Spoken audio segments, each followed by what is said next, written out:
Welcome to the Scarlet, Blue, and You, the podcast where we share the stories of the people, programs, and mission that make Hannibal-LaGrange University so special. I'm Lauren Youse, the Director of Alumni Services and Development, and today I am so excited to welcome someone who has recently returned home to HLGU. Dr. Kurt Hainer joined the university as our new Chief Financial Officer, or CFO, if you're in the know, on July 1st. But before he was balancing budgets and planning out the university's future, he was walking these same sidewalks as a student. Today, we'll talk about his journey from HLGU student to financial leader, what brought him back to Hannibal, and where he sees the university headed in the years to come. So welcome, Dr. Hainer. Thank you so much. Thank you so much, Miss Youse. Thank you for this opportunity. It is so good to be back home. I'm glad it feels that way. Yeah. HLG does feel like home. I was gone for 5 years. You were gone a little longer. Yeah, over 30. But it's good to be back. Well, good. So tell us a little bit about you and your family. So I grew up on a farm just about an hour north of here where Missouri, Iowa, and Illinois meet. And so I was a farm boy, and I intended here for my bachelor's degree for a degree in business education. Then I went on to Mizzou for a master's in technology, a specialist and a doctorate in educational leadership and policy analysis for superintendents and college presidents. Sounds real fancy. Yeah, but my favorite thing is I had the opportunity to be a finance teacher for 30 years, and I loved it. I loved it so much. And my students were top in the state since 2008. Award-winning. When we started competing in the Finance Challenge. And that's sponsored through the National Economic Council. It's also sponsored by the Federal Reserve Banks, Voya Financial in New York City. And so that was just really meaningful to give our students that kind of opportunity. In fact, we were second in the nation. Nice. 1 year.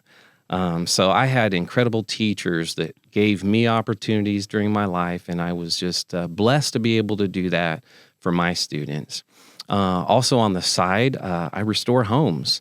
So I've restored homes in St. Louis, Columbia, and here in Hannibal. So that's something I enjoy doing.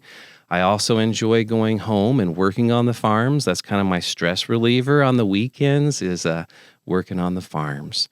My wife is an educator for Quincy Public Schools. She's an instructional coach. She has her PhD, and she's done some adjunct. She's been an adjunct professor here and ran the science camp here, and she's amazing. We've been married for 25 years, and I think we're still on our honeymoon. You might have to ask her if she has the same thought, but it's been good. And we have 3 children together. Emma is a counselor, and she's doing graduate work.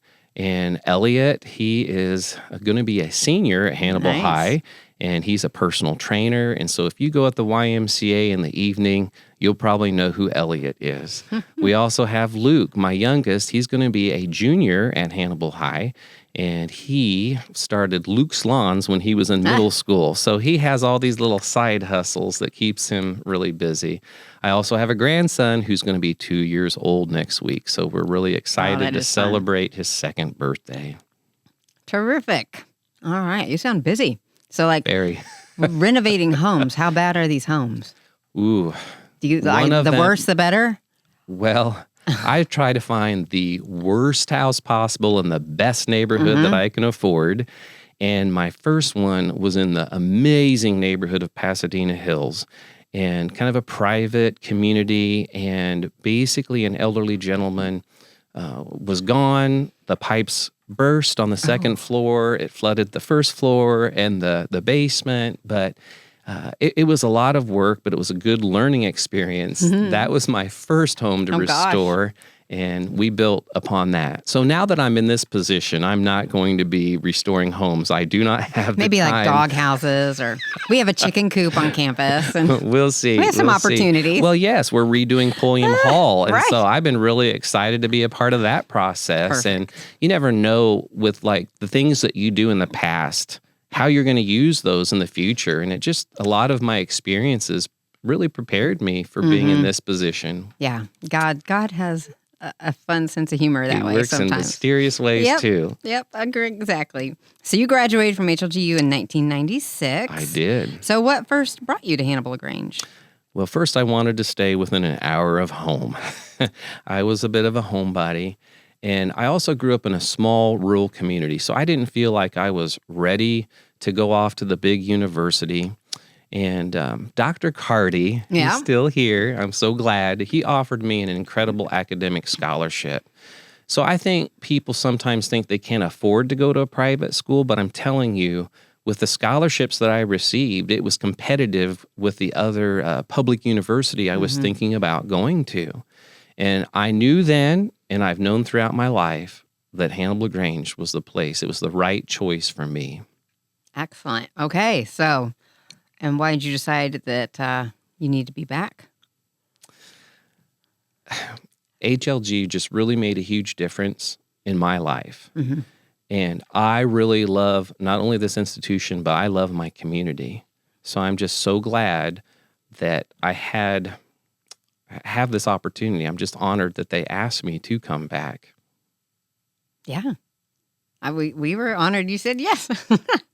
So it was just a win-win for everyone. So when you think about your years as a student, what memories maybe stand out more than others? Probably my interactions with the faculty and staff are the most meaningful to me. I have so many positive memories from my time here at HLG. And the faculty, the professors gave me so many more opportunities, just more than just beyond the classroom. For example, Dr. Schaefer really encouraged me to participate in Phi Beta Lambda, which was the business organization. So on the high school level, maybe you've heard of FBLA, Future Business Leaders of America. So he encouraged me to do that. So I competed in an event and won at the state level. And remember, I was this farm boy that had barely been beyond his blacktop, is what I'd like to say. It's not quite true, but and I had the opportunity to go represent the state of Missouri in Anaheim, California.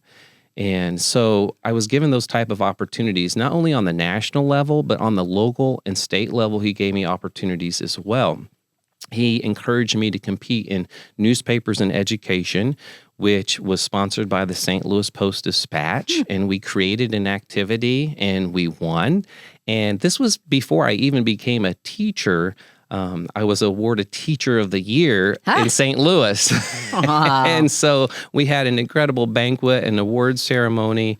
And so just those opportunities that I had just were so meaningful. And on my first day of the job, when I walked into my office, there was a letter on my desk from Dr. John Schaefer. And it was a very special letter to me. And he included a clipping from the St. Louis Post-Dispatch of a finance trivia, business trivia, which is what we had created 30-some years ago. And so I just felt like I had come full circle seeing that letter from really Dr. neat. Schaefer. You have to get that framed. Yeah. Very cool. All right, so when you graduated in 1996, if someone had told you that one day you returned to HLGU as the CFO, what would you have said? We'll see. It's something that would not have been on my radar at all. But I always want the Lord's will for my life.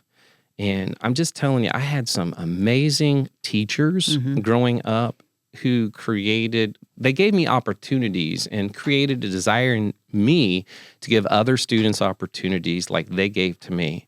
And I've also been so passionate about finance. So I knew that I wanted to be a finance teacher. And I like to stay busy, obviously, from everything that I have going on. And so anyone that knows me knew that I wasn't just going to retire.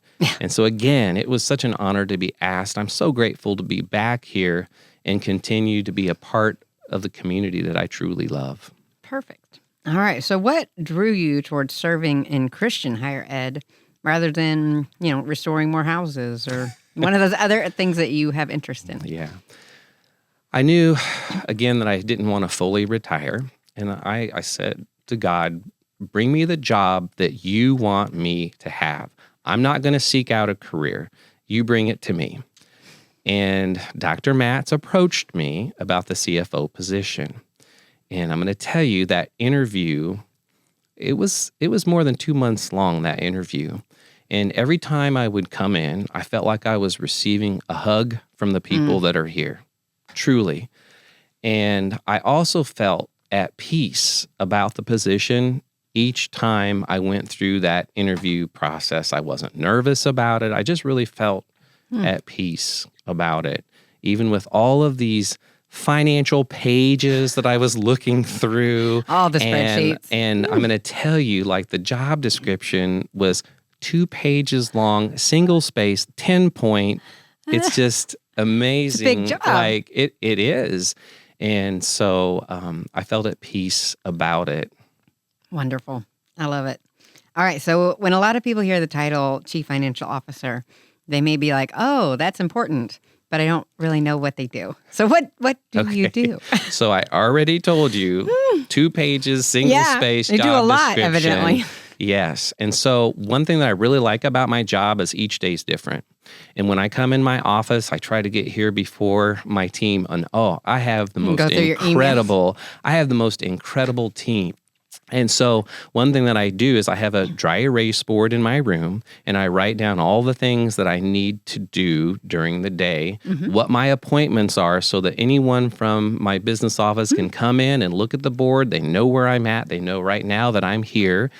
And so I don't always accomplish everything on that list because there is so much.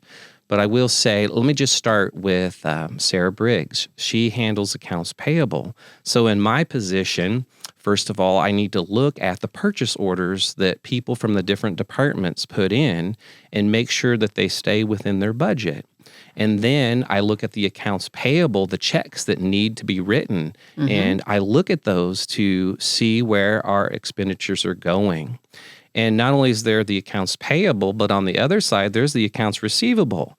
And so Brennan Nick does a great job at that. And it's more than just the tuition that he receives. I also need to work with your office, institutional advancement, and think about endowments and the money that will be coming in for those endowments, and then the accounts that we can control. I need to be looking at those to make sure that we're making the most money possible. And I'll tell you something that meant so much to me a couple weeks ago is one of my former students is a financial advisor and manages one of our funds, and he came in and made a presentation about how we needed to change or how we could change the setup of that particular fund. And it just meant so much to me to see a former student come in and do that. So that's, I just need to make sure that our money is earning as much as possible. And another part of my office is payroll. And so I've got to make sure that the right amount of money is transferred over for payroll each month. I've got to look over that each pay period to make sure there's no anomalies in that. But again, Amber Borgmeyer, she just does such an incredible job with that. And so I look over that each pay period. And then we also have human resources in my department. So Lindsay Schindler, so good. She is a part of that. And I just really wanted to make sure that everyone here feels appreciated, that they feel loved, respected. And so that's a part that I play in the human resource department and the decisions that I make there. And then Sherry Hay, she is a CPA, and she's amazing. And she puts together these financial statements that I then present in cabinet. I'll be presenting to the trustees. And also we have some Excel spreadsheets. And you have not seen this many tabs in your life and this many formulas, but they're really important because they help us forecast the future. They help us make decisions now that could have future impact. So there's more than just on the financial side that I'm in charge of. I'm also over the public safety department. And so we are really blessed to have Kathy Davis here, Miss Davis. So she has 2 degrees from Hannibal-LaGrange, and she is retired from the Hannibal Police Department. She also started the criminal justice program at the Hannibal Career and Tech Center, which is where I came from. And so I had the opportunity to work with her there, and now she is here leading that. And so again, we are just so blessed to have Miss Davis here. Another department is the Office of Computer Services. Are they under you too? That's what my understanding is, and I'm just you are busy. Yeah, and so I have a master's in technology, and I've done technology work, so I can just really appreciate all that department does. With my past experiences in technology. Well, wonderful. So maybe that was more than you wanted to know. No, I think I'm gonna add you to my prayer list. I'll need it.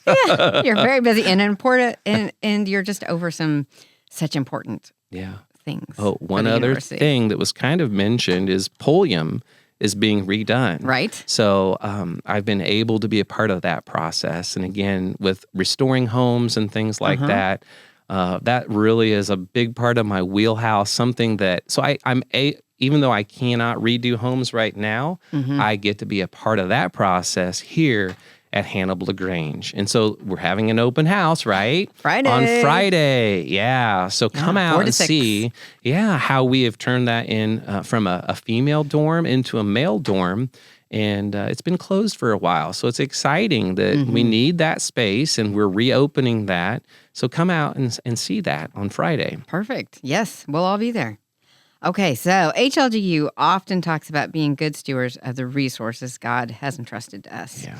What does financial stewardship look like in practical terms? And you touched a little bit on it, like with investments. Right. So in my position, I need to make sure that the institution's funds are earning the best possible return. I also need to keep an eye on those expenditures to make sure that our funds are being spent wisely. And I have to view it. Sometimes we view it on a granular, like an individual, but I have to view it in a more overall, wider picture as I make decisions. Also, a budget was prepared the month before I came to this position. So I've got to make sure all the departments stay within their budgets. I also, one thing I didn't mention earlier is that I negotiate contracts with vendors. So there's several contracts in I've only been here 3 weeks, but there's several popping up that I have looked at. And we've got to make the best deals for our institution. Very good. Good stewardship. So that's very important to us. So Christian higher ed faces a lot of challenges in this current climate. From your perspective, what gives you confidence about Hannibal-LaGrange's future? We have a large group of people who are committed to the success of our institution at all levels. From the board of trustees to the faculty and staff to alumni to community members. And I have seen firsthand, being here in my 3 weeks, all the volunteers that we have coming to campus because they believe, and I believe, in the mission of our university.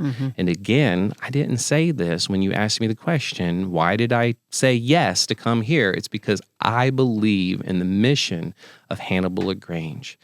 And we know that in the past, Hannibal-LaGrange has been through some tough, challenging times, but we have many generous donors because HLG has made a difference in their lives. And that's why I'm here too. Love it. All right. So many of our listeners are alumni. Is there anything specific you'd like them to know about the university? Like maybe they haven't been as plugged in and now you coming in have some inside knowledge? Yeah. I'd like them to know the many ways that they can become involved. A couple of weeks ago, you took a group to Springfield, Illinois. We did for a trip, a fun trip. Yeah, and it was great. Let's see the land of Lincoln. You have an upcoming trip that I believe is sold out to the Muni. To the Muni. Yeah, next week. And so I don't know that the public is aware of all those great things that I'm going to tell you that Miss Lauren, you do as a part of your office. We do. And in the last cabinet meeting, you brought a page, single space, front and back of all the activities we're going to be doing throughout the year. It's going to be a busy, fun fall. Yeah, so we've already mentioned, come out and see how we've changed Pulliam. If you lived in Pulliam, maybe you want to see the changes. Some other things is homecoming coming up in November. And the culmination of our homecoming week is the Gettys coming. And there's a lot of excitement about that. So you're going to, September 1st, the tickets, they come go on and sale. so you better get your tickets. This is one that will People probably are worried sell it's going to sell out. So and I love that. Get in line. So again, there's so many opportunities to become involved. And so come back to campus, see changes, or see how that you can use your talents. And, as I think about when I was here, I received scholarships that helped pay for my school. So I would just encourage our former alumni, come back, pay it forward, help others to be able to receive the incredible experience that you received. And at Hannibal-LaGrange, one thing that I appreciated was our small class sizes. We really got to know our professors. When I walked on the sidewalk, Dr. Brown or Dr. Burt, they knew my name. And so I wasn't in a lecture hall of 300 to 500 students. Right. And my professors' doors, they were open. Mrs. Snyder with accounting, her door was open if I needed any help. And a very important door it was. And I had her too. Yes. And just, again, I get so excited when I see my former professors out and about. And that's just a testament to the relationships that they build and how passionate they were about their subjects. So, and I worry about saying a few professors' names, but there were so many. And it wasn't just the professors, it was the staff. They helped make this place great and still to this day do. Recently, there was a reception and Mrs. Ferguson was there, one of my education professors. And it's just nice to be able to give those former professors a hug and just, they are truly, truly appreciated and they've made a difference in lots of lives. Good stuff. Did we miss anything? I think that's You feel good about it? Yeah. No, this has been great. Thank you so much for joining us, for sharing your story. We're so grateful that you're back at Hannibal-LaGrange and serving and that God is going to use you in mighty ways. And I'm just excited to see how all that unfolds. To everyone listening, thank you for joining us for another episode of The Scarlet, Blue, and You. If you enjoyed today's conversation, please be sure to subscribe and share this episode with your fellow Trojans and community. And if you'd like to learn more about what's happening at Hannibal-LaGrange University, visit our website, follow us on social media, email me, whatever way you need to, reach out. Until next time, thanks for listening.